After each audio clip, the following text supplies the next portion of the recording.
Hey, this is Mike Durr, the Kingwood Mortgage Guy, and I'm here with the Homebuyer Webby. This is April the 5th. It's just a little bit before 7 o'clock, so we're going to just kind of go over some fun stuff.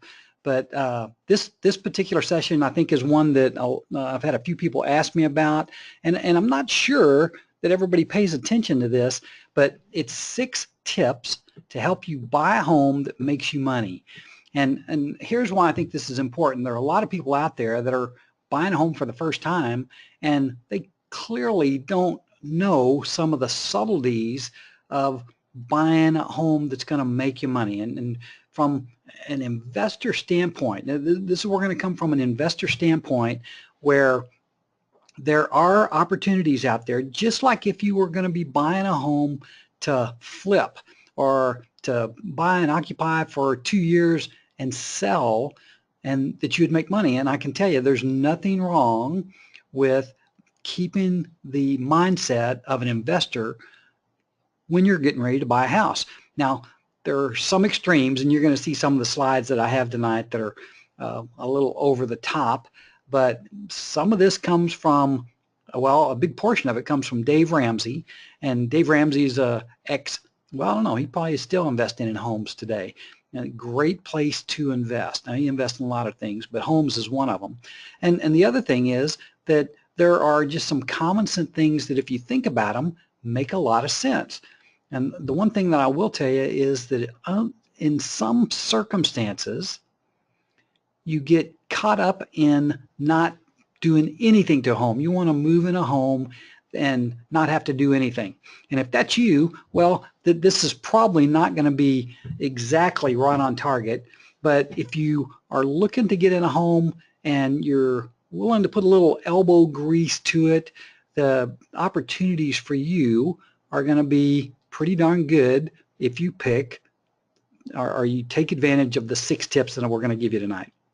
So hopefully that kind of sets you up for what we're going to talk about today. But what I wanted to start with, and I'm going to skip over here to this slide. There we go. Okay, now you can see that. Well, I don't know if any of you guys saw the 1980s classic, The Money Pit.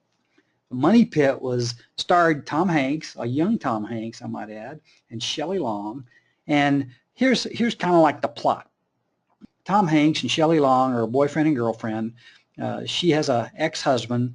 They're subletting an apartment from him, and he tells them that they've got to get out. Through an unscrupulous realtor friend, Walter learns about $1 million distressed sell on a mansion that he can buy for a mere $200,000. Now, he and Anna meet the owner, who claims she must sell it quickly because her husband, Carlos, has been arrested by the Israelis, having been accused of being Adolf Hitler's pool man. Her sob story and insistence at keeping the place in candlelight in order to save money from the lawyers distracts Walter and enchants Anna, who finds it romantic. They decide to buy it. From the moment Walter and Anna take possession of the house, it quickly begins to fall apart. Amongst other problems, the entire front door frame rips out of the wall. The main staircase collapses, the plumbing is full of gunk, the electrical system catches fire, the bathtub crashes through the floor, the chimney collapses, and a raccoon is living in the dumbwaiter. The repair work continues for a grueling 4 months, and Walter and Anna realize that they need more money to complete the renovations.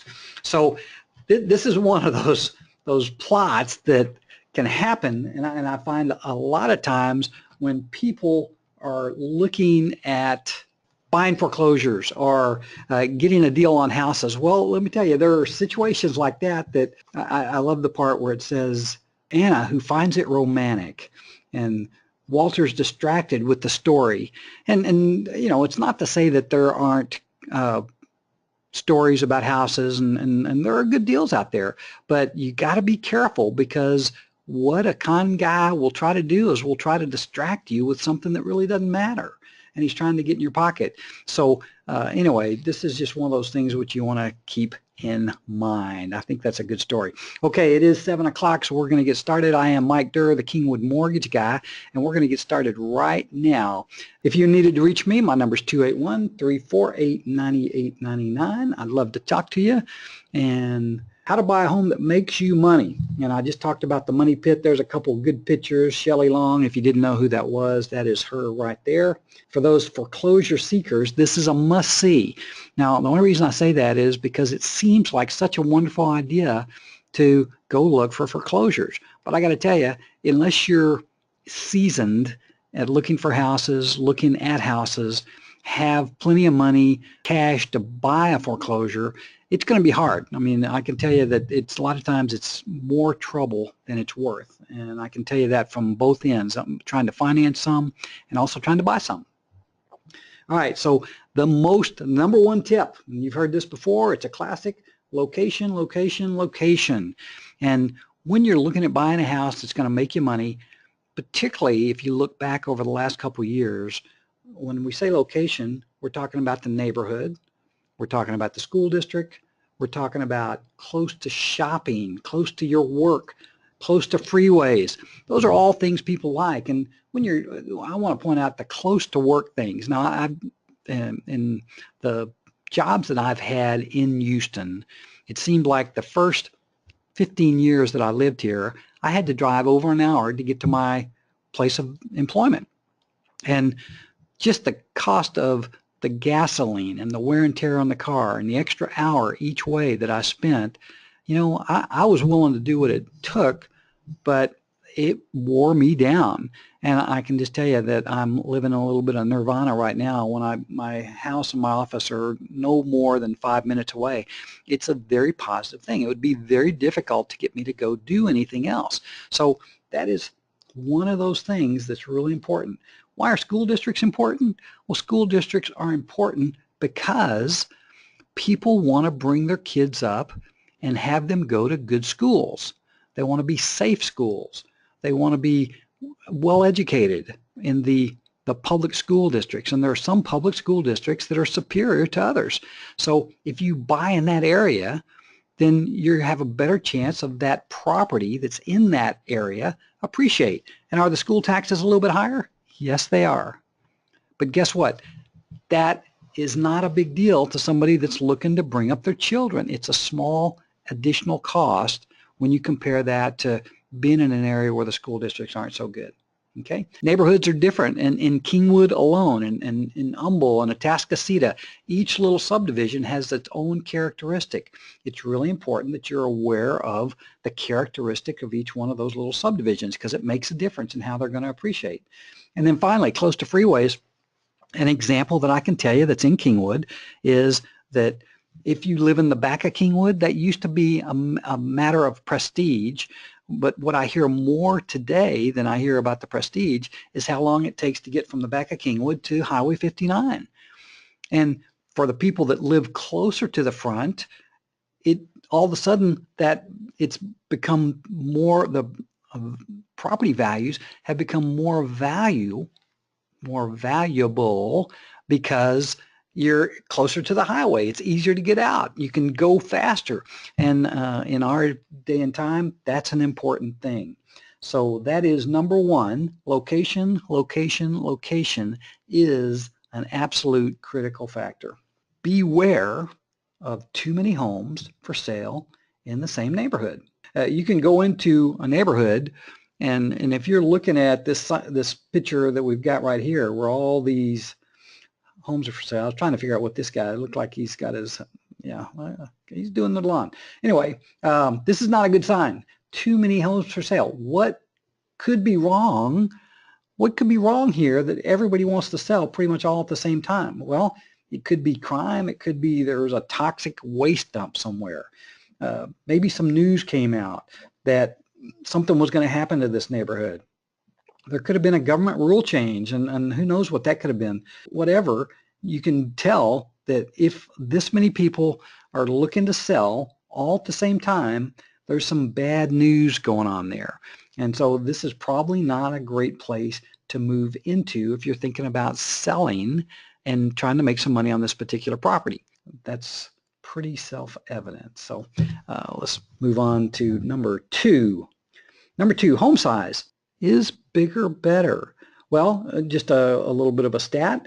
1950, the average home size of most homes, average size, was 1,000 square feet. Today, or not too long ago, last year, the average home size is actually 2,700 square feet. But here's the catch. Don't be afraid to go against the norm. And it's for investment purposes, it's always better to be the smallest home on the block. Now, this is a pretty dramatic, this picture is pretty dramatic example of that. But here's what the real deal is. If you live in a neighborhood and the homes are 3,000 square feet and yours is 2,500 square feet, and the value of those homes is moving up, they will tend to carry your home along with it. Now, the opposite is true, is if your home is the 3,000 square foot home, but the community, the home, most of the homes in the marketplace are in the 2,500 square foot range. If the majority of the homes in the neighborhood are smaller than yours, they will tend to bring your home down, as opposed to the opposite, which is where most of the homes are the bigger, they will bring yours up. So it's a subtlety, and it's something that not a lot of people talk about, but it's very important for you to look at to see what's going on in the neighborhood. Are you buying one of the smaller homes, or are you buying one of the bigger homes? Very important point, and it's one that can end up making you money when you choose to sell your property. Okay, exterior. Now this is where I get into the investment stuff, and I had some fun with this, but everybody knows, well, I say this, the exterior, when I'm talking about the exterior, I'm talking about the elevation. Some people call that the elevation. Builders will call it the elevation. What does it look like from the outside? Curb Appeal sells homes. If you go buy a home and you see flowers in the garden, you see a very well manicured lawn, you see trees that provide shade, and you just look at it and you go, man, it's got a porch on it with a little place to sit out there. You go, man, I can so see myself living in that house. And that's a good thing. You know, I mean, obviously the people that are selling that house did a good job kind of dressing it up so that it looked good to potential buyers. Here's the catch, though. Overgrown hedges, trees, etc., this can all be dealt with. And I want to give you a quick example. My brother-in-law, who lives in the Tyler area, bought a lake house, and I helped him finance it. When he bought that lake house, a beautiful lot, but it was a mess. I mean, there were trees that were overgrown. The lawn was up past our knees. I mean, it was scary looking, but he got a good price on it. And it turns out that property is a showcase property now because it took very little. It took a little TLC, and he's made a lot of improvements to it, but it turned out to be one of the best investments that he made, and I can tell you that there are opportunities like that. Now, with this old tractor in here, who knows, this tractor may be quite a good tractor. And behind all this, I don't know if this house is in good shape, but you don't know until you get in there and look at it. And what I'm telling you is, do not turn away just because the thing is overgrown. And you know, what you don't want to do is you want to make sure that the neglect, because obviously this yard has been neglected a little bit, hasn't crept inward. Now, on my next couple slides, I just wanted to go through these fast because you talk about there is a house behind all this, so that may be a little bit extreme example, as is this one and this one. Even though this is kind of pretty, but you can tell the house is a little bit rough here. They may let that go a little bit out of the way. Okay, so we'll skip to number 4. Interior. It's kind of the same thing as the outside. You see a house, you walk into a room like this, and I think this is pretty hilarious, but it's only one of few that I'm going to show you. Don't jump too fast at saying, oh my gosh, this place is horrible. Positive things can be done with this. So it may be that weird paint or pet stained carpets, there's no upgrade to the kitchen or the bathroom, might not be a bad thing, because you can fix gaudy interior or decor. You can take this carpet up. You can take all these recliners and fluffed up couches and take them out of there and just make this room whatever you want to. Now, what you can't do is you can't fix how the home functions, and that's something you have to pay attention to. But I'm going to encourage you to, sometimes you have to look past the initial impression. And of course, if you're going to sell the house, you never want to have a home that has this kind of impression. But if you're buying a home, sometimes you might just get a bargain because you saw past some of the problems. And what I want to do now is I want to show you some. I didn't spend a lot of time looking at these pictures, but I think you'll find them funny. So how about that as an office? I mean, is that something else? Now, if you stepped into this room and were considering buying this house, what would you think?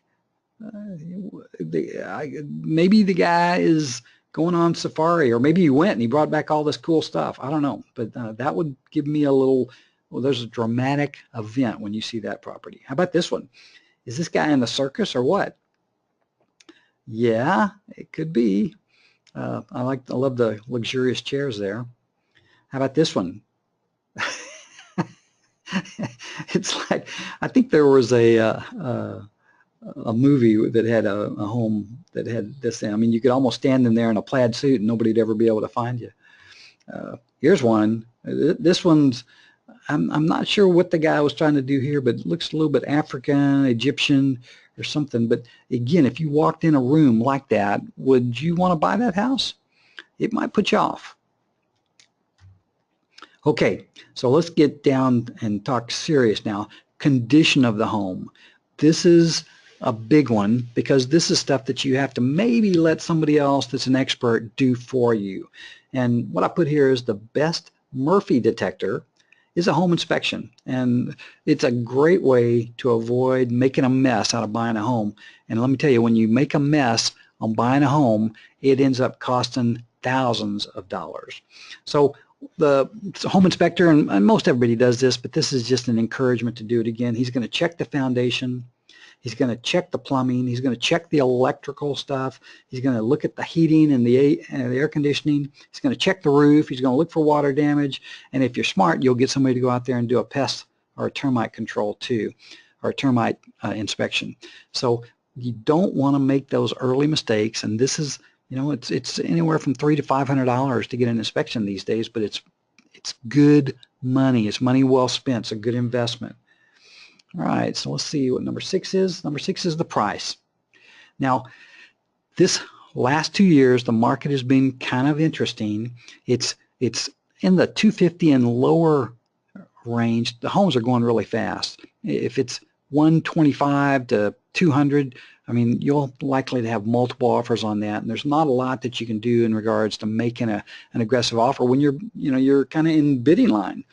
But the key thing that Dave Ramsey says is you don't want to stretch.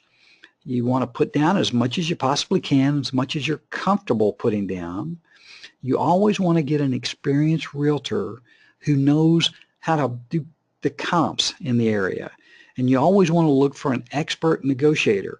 Keep in mind, the realtor doesn't cost you money. They're paid for by the seller. But if you get somebody that knows how to negotiate, and they can save you money and they don't cost you a dime. It's a very positive thing.